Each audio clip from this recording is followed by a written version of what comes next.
Eu gostaria, nesse momento, de cumprimentar a todos aqui presentes, os da guarda e os das arquibancadas. Quero cumprimentar o prefeito municipal, todas as autoridades que já foram citadas, e dizer com alegria podemos estar participando mais uma vez desse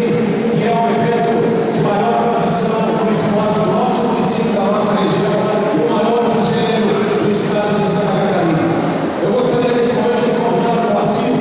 Pivato, presidente da ABAS, para receber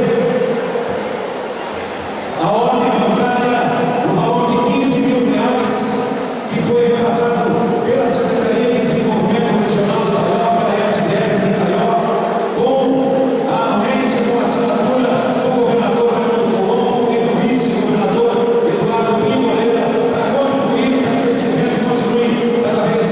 maior e com todo sucesso. O recurso vazio já está depositado na conta da associação e é uma contribuição do governo de Santa Catarina para esse grande evento, através do Fundo de Esportes. Que bom